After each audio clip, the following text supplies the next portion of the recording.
First of all, congratulations. You're 37 weeks, you've reached the full term mark, and that's very exciting. That's huge. So hopefully you'll have your baby in the next 3 to 4 weeks. You've mentioned that you started to have regular contractions that just died out. You want to know if that's normal, and it actually is very normal. And it's something that your body's doing in efforts to prepare itself for labor. So first of all, your cervix has to be prepared for labor. It needs to actually move forward in your pelvis, soften, and thin out a little bit. And then when you're actually in labor, your brain will start to release oxytocin, which is a hormone that tells your uterus to contract. And if that hormone is trying to act on your uterus before your cervix has really been prepped for labor, it may not do anything. So your body, in efforts to prepare itself, may have some, I call it regular contractions, where you contract regularly for an hour or two and then they die out.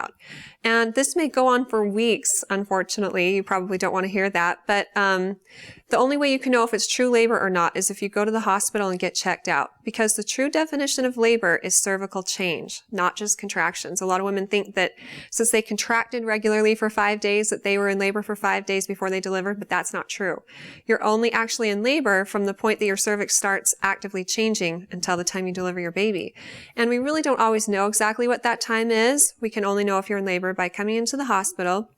Your nurse would check your cervix, shut the door, cross her fingers, tell you to work hard, come back in an hour, and see if your cervix has continued to change. And if it has, you get to stay. If it hasn't, then you'll go home. So it's the unfortunate truth that a lot of moms are sent home at least once before they're kept in the hospital, especially if it's your first baby, because you don't quite know what to expect. You don't quite know how intense they're going to be. So the key is intensity and frequency. And once your contractions are about 3 to 5 minutes apart, they're intense, and that's been going on for at least 2 hours, that does increase the chances that they'll be changing your cervix. And so that would be a good time to go to the hospital for contractions. However, there are other reasons that you should go sooner, even if you're not regularly contracting. If you feel like your water broke, if you have any vaginal bleeding, or if you're feeling your baby move less than usual, you should go to the hospital too.